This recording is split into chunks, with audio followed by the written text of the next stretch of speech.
1 Samuel 2. Hannah's prayer.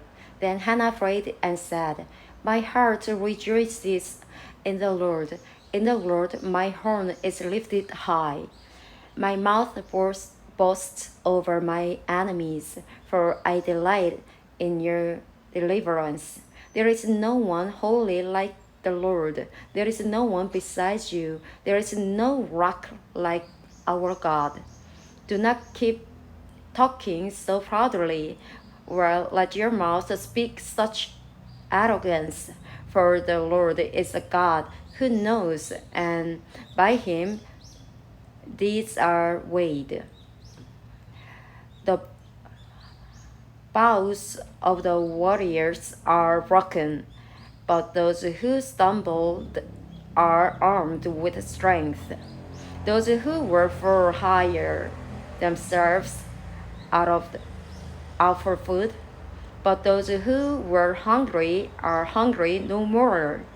So she who was barren has borne 7 children, but she who has no she, but she who has had many sons pines away. The Lord brings death and makes alive.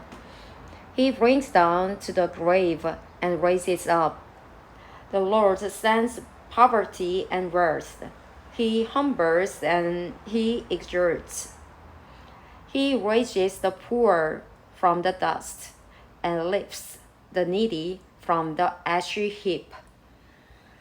He sits them with princes and has them inherit a throne of honor. For the fountains of the earth are the Lord's. On them he has set the word. He will guard the feet of his faithful servants, but the wicked will be silenced in the place of darkness. It is not by strength that one prevails. Those who oppose the Lord will be broken. The Most High will thunder from heaven. The Lord will judge the ends of the earth. He will give strength to his king and exalt the horn of his anointed. Then Elkanah went home to Ramah. But the boy ministered before the Lord under Eli the priest. Eli's wicked sons. Eli's sons were scoundrels. They had no regard for the Lord. Now it was the practice of the priests that whenever any of the people offered a sacrifice, the priest's servant would come with a 3-pronged fork in his hand while the meat was being boiled, and would plunge the fork into the pan and kettle or cauldron or pot. Whatever the fork brought up, the priest would take for himself. This is how they treated all the Israelites who came to Shiloh. But even before the fat was burned, the priest's servant would come and say to the person who was sacrificing, Give the priest some meat to roast. He won't accept boiled meat from you, but only raw. If the person said to him, Let the fat be burned first, and then take whatever you want, the servant would answer, No, hand it over now. If you don't, I'll take it by force. This sin of the young man was very great in the Lord's sight, for they were treating the Lord's offering with contempt. But Samuel was ministering before the Lord, a boy wearing a linen ephod. Each year His mother made him a little robe and took it to him when she went up with her husband to offer the annual sacrifice. Eli would bless Elkanah and his wife, saying, "May the Lord give you children by this woman to take the place of the one she prayed for and gave to the Lord." Then they would go home, and the Lord was gracious to Hannah.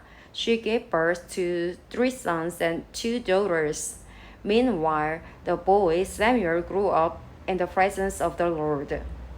Now Eli, who was very old, heard about everything his sons were doing to all Israel and how they slept with the women who served at the entrance to the tent of meeting. So he said to them, "Why do you do such things? I hear from all the people about these wicked deeds of yours. No, my sons, the report I hear spreading among the Lord's people is not good. If one person sins against another, God may mediate for the offender. But if anyone sins against the Lord, who will intercede for them?" His sons, however, did not listen to their father's rebuke, for it was the Lord's will to put them to death. And the boy Samuel continued to grow in stature and in favor with the Lord and with people. Prophecy against the house of Eli. Now a man of God came to Eli and said to him, "This is what the Lord says. Did I not clearly reveal myself to your ancestors' family when they were in Egypt under Pharaoh? I chose your ancestor out of all the tribes of Israel to be my priest, to go up to my altar, to burn incense, and to wear an ephod in my presence. I also gave your ancestors' family all the food offerings presented by the Israelites. Why do you scorn my sacrifice and offering that I prescribed for my dwelling? Why do you honor your sons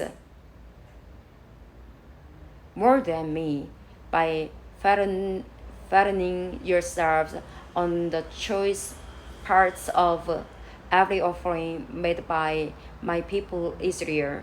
Therefore, the Lord, the God of Israel, declares, I promised that members of your family would minister before me forever. But now the Lord declares, far be it from me. Those who honor me I will honor, but those who despise me will be disdained. The time is coming when I will cut short your strength and the strength of your priestly house, so that no one in it will reach old age, and you will see distress in my dwelling. All the good will be done to Israel. No one in your family line will ever reach old age. Every one of you that I do not cut off from serving at my altar, I will spare only to destroy your sight and sap your strength, and all your descendants will die in the prime of life. And what happens to your 2 sons, Hophni and Phinehas, will be assigned to you. They will both die on the same day. I will raise up for myself a faithful priest who will do according to what is in my heart and mind. I will firmly establish his priestly house, and they will minister before my anointed one always. Then everyone left in your family line will come and bow down before him for a piece of silver and a loaf of bread and plead, appoint me to some priestly office so I can have food to eat.